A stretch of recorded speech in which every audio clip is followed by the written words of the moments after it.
صبح بخیر گروه‌ها. بیت کوین ریزش بزرگی داشت.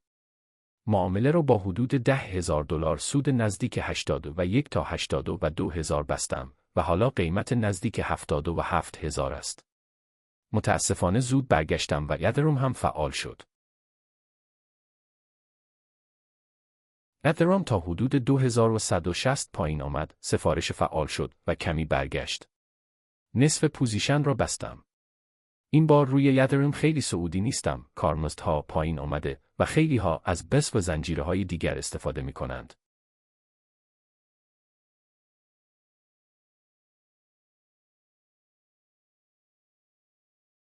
حالا بیت کوین، معامله کوچک اتریوم، نسدق و سهام تکنولوژی را بررسی می کنیم.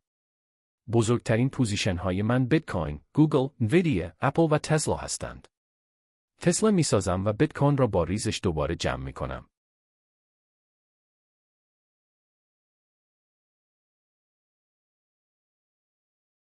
بیت کوین را نزدیک 82,000 با 10,000 سود بستم، اما دوباره پایین آمد. اتریوم را کوچک نگه می دارم و در تان و یون هم پوزیشن کوچک دارم. سابسکرایب و لایک کنید، پیام صلح پخش کنید. برویم سراغ تکنیکال بیت کوین.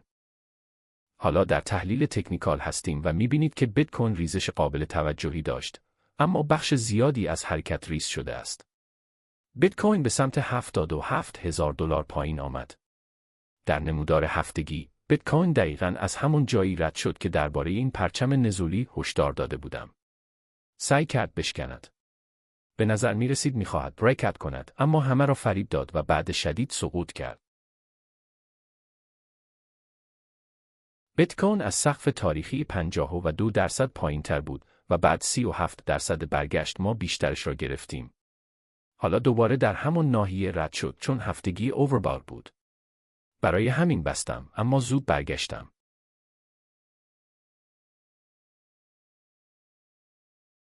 در نمودار روزانه، بیت کوین حالا خیلی اوورسولد است. حمایت اول حدود $75,000 است. حمایت دوم حدود 70,000، حمایت سوم حدود 65,000 و حمایت چهارم حدود $59,000 است. اینها سطوحی هستند که سفارش‌های بیت کوین را در بای اپل‌هایی قرار داده‌ام. بیت کوین زیر $76,000 می رود. وقتی معامله با $10,000 سود را نزدیک 81,000 بستم، چند روز بعد دوباره نزدیک 80,000 وارد شدم. بعد یک سفارش دیگر نزدیک 78,000 فعال شد و حالا بیت کوین بیشتر سقوط می کند. سفارش ها را به 75، 70 و 65,000 تغییر می دهم. معامله فعلی حدود $5,900 ضرر دارد چون زود خریدم، بخشی از سود را پس دادم. باید صبر می کردم ببینم بیرفلای کامل می شود یا نه.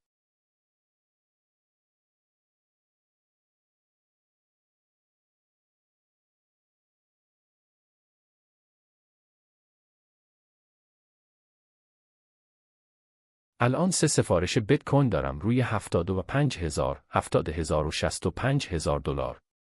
متاسفانه بیت کوین هنوز در حال سقوط است. معامله قبلی رو با $10,000 سود بستم، اما بعد از ریزش و برگشت خیلی زود وارد شدم. فکر کردم بیت کوین بریک‌اوت می کند و پرچم نزولی بی‌اعتبار شده، اما دوباره رد شد.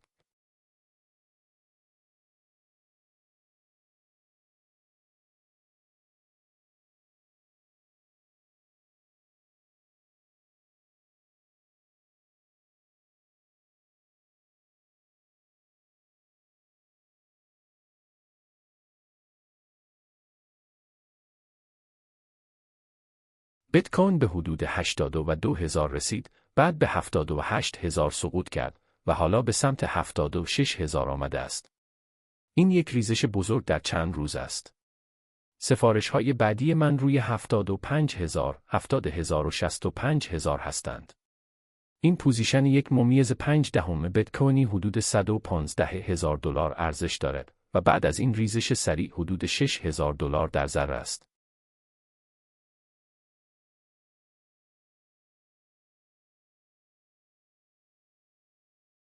معامله اتریوم من هم شدیداً افت کرد. نزدیک 2160 فعال شد، کمی برگشت و من نصف آن را بستم. من فقط نسبت به اتریوم خیلی بولش نیستم. تان هم یک برگشت بزرگ داشت. ما حدود $33,000 در تن داشتیم و در مقطعی حدود $30,000 سود داشت. حالا فقط حدود $10,500 سود دارد، یعنی حدود $20,000 از آن سودها را پس داده است. بازار خیلی قوی نیست. بیت کوین بدون خبر مهم می‌ریزد، اما تریپل تاپ در روزانه واضح بود در 4 ساعت واضح تر. سقف‌ها نزدیک 82 تا 82.3 پایین تر شدند و دوباره شکست خورد.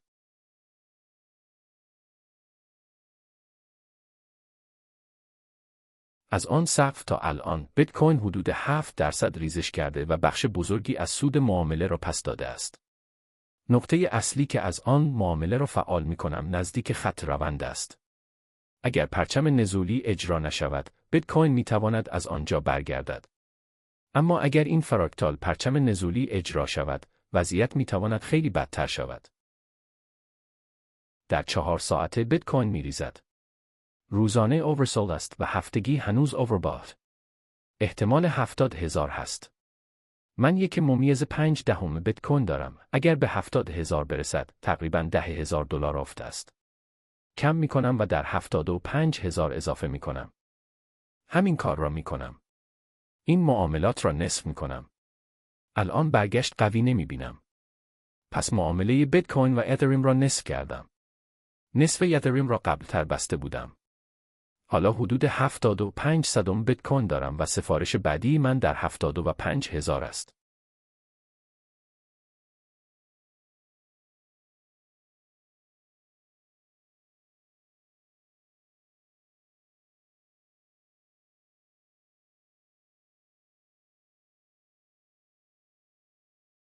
اجازه می دهم بازار خودش را نشان دهد. به نظر من بیت کوین، اتریم و آلت کوین ها الان قوی نیستند، مخصوصاً تان. می توانم بخشی از پوزیشن تان را با سود ببندم. تان برگشت داشت، به حدود $3 رسید و بعد بیشتر آن را پس داد. 160% برگشت داشت و بعد در چند روز بیشتر آن سودها را پس داد. به نظر می رسد تان دوباره ضعیف می شود و پایین می آید. بازار کریپتو فعلا قوی نیست. در 4 ساعته تان رو به بالاست. در روزانه اوورسول است. در هفتگی تازه شروع کرده بود، اما سود زیادی را پس داد. به نظر می رسد اون حرکت شاید مصنوعی بوده و حتی می تواند به $1.20 برگردد. نصف پوزیشن تن را می بندم و سفارش های خرید پایین تر می گذارم. نصف پوزیشن تن را با قیمت فعلی می فروشم. حالا نصف آن را بستم و هنوز حدود $21,000 در تن دارم. در واقع یک نصف دیگر هم می بندم چون به نظر می رسد در حال پس دادن سود هست.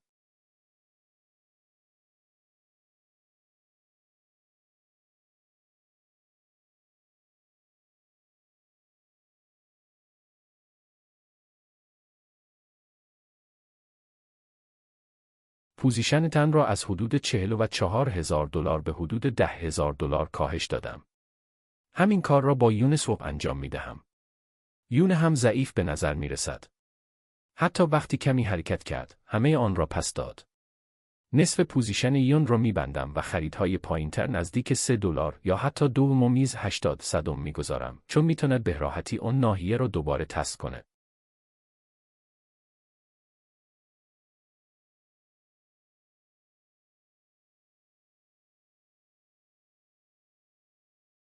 حدود $10,000 یون روی 2.80 می خرم. کل پوزیشن را نبستم، فقط بخشی از آن را بستم. حالا پوزیشن یون من حدود $17,000 است. تن را هم از حدود 43,000 به 10,000 کاهش دادم. بهتر بود تن را بالاتر می بستم وقتی حدود $30,000 سود داشتیم.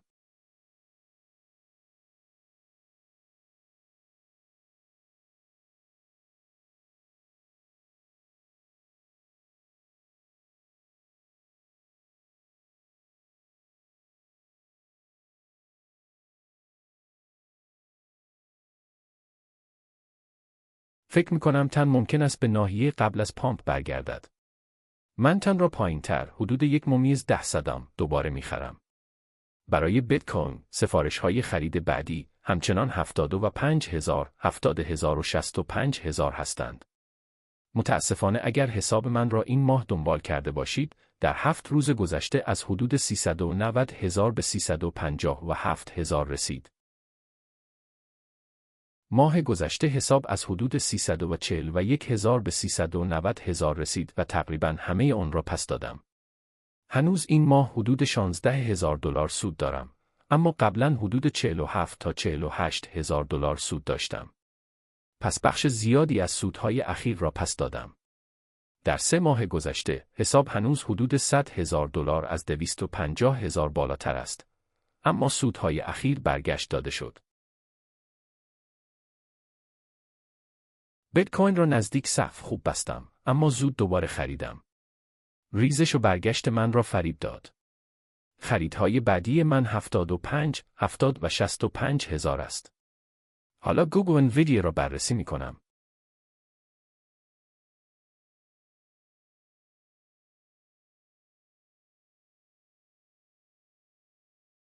گوگل در هفتگی اووربا است. بهترین خرید ماه قبل بود، وقتی هفتگی اوورسولد بود. از آن زمان گوگل حدود 47% رشد کرده. وقتی اوورسولد است میخرم، وقتی اووربا است، احتیاط یا سودگیری.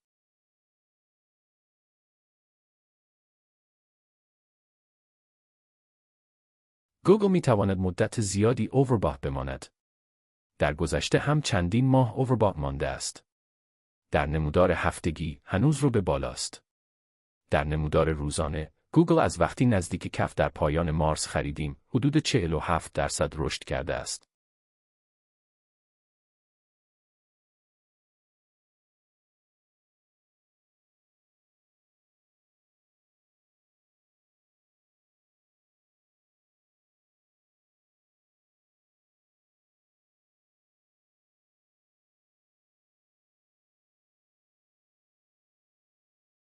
گوگل در نمودار روزانه دابل تپ ساخته و در 4 ساعته هم دیده می شود. 4 ساعته، روزانه، هفتگی و ماهانه همه اووربات هستند. ممکن است بخشی از سود را پس بدهد، اما نسبت قیمت به درآمد گوگل هنوز منطقی است، حدود 30. برای شرکتی با درآمد بسیار بزرگ بد نیست.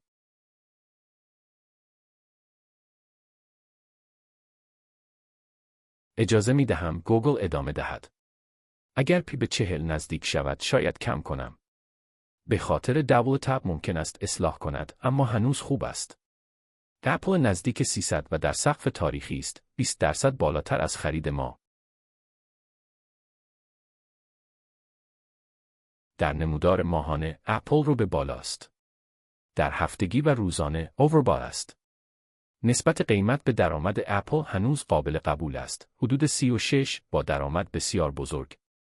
پس اپل را نگه می دارم.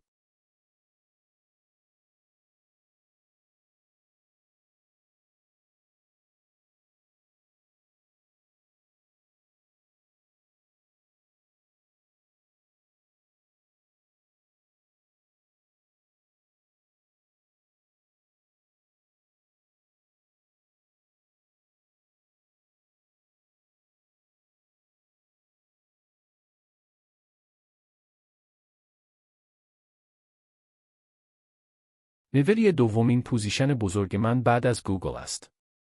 نزدیک 225 و در سقف تاریخی است. از اوایل آوریل 38 رشد کرده، هرچند 7% پس داده. دقیقاً به مقاومت خط روند 2024 خورده است. از سال گذشته، نویدیا حدود 160% رشد کرده است. از وقتی حدود 1 ماه پیش خریدیم، بعد از پس دادن بخشی از سود، هنوز حدود 31% بالاست. در نمودار هفتگی دابل تپ وجود دارد و نویدیا در هفتگی و 4 ساعته اووربا است. نسبت قیمت به درآمد بالاست، حدود 48، اما رشد سالانه نویدیا بسیار بزرگ است و می تواند بخشی از آن را توجیه کند. نویدیا واضحاً در مقاومت است. حمایت می تواند حدود 193 و 164 شکل بگیرد. حالا نستک را نگاه کنیم. نستک به شدت رشد کرده و از کف اخیر حدود 26% بالا آمده است. در نمودار هفتگی هنوز شبیه شکست یک بول فلگ است. شکست انجام شده و حالا در حال پرایس دیسکاوری است.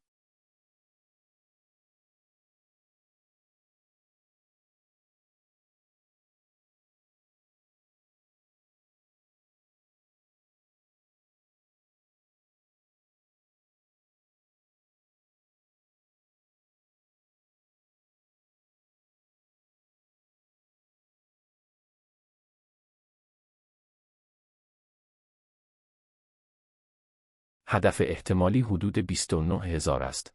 اما نستک در هفتگی، ماهانه و روزانه اووربات است. پس بهترین زمان برای خرید نیست.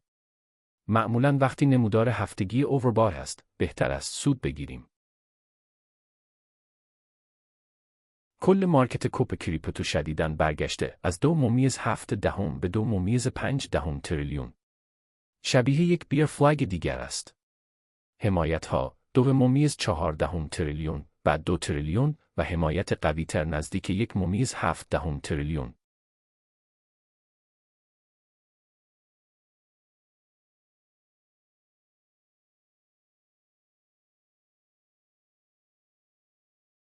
حالا مقاومت بزرگ حدود 3 تریلیون است. اگر بیر فلاگ اجرا شود، بازار کریپتو میتواند 500 میلیارد دلار دیگر از دست بدهد، یعنی حدود 25%.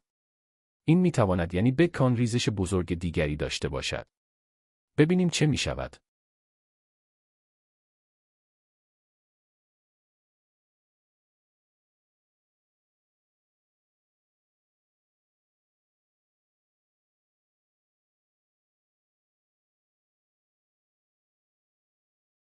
اینها آپدیت معاملات من است.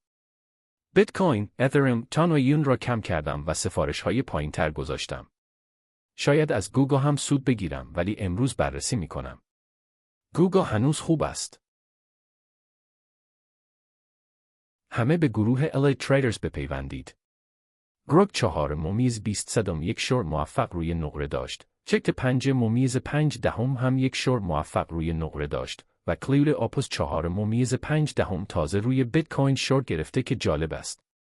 همه لینک ها زیر ویدیو هستند. بایبیت، ویکس، تلگرام رایگان و تلگرام LA Traders.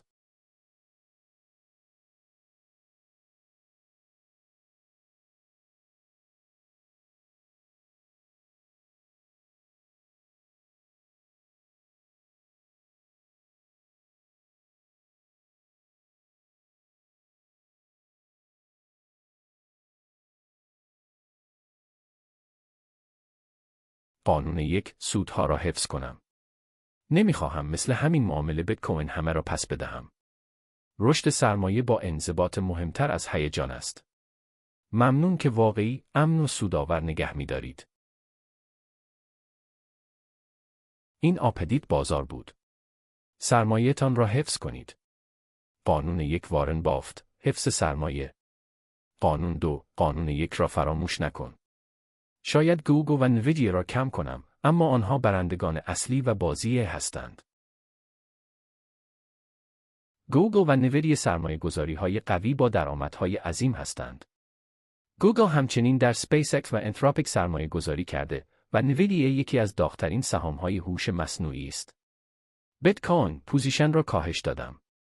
اتریوم پوزیشن را کاهش دادم. بیت کوین را هنگام عقب‌نشینی دوباره می‌سازم. همه شما را دوست دارم. روز فوق‌العاده‌ای داشته باشید. سابسکرایب کنید، لایک بزنید و زنگوله را فعال کنید. اگر سوالی دارید، پایین بنویسید.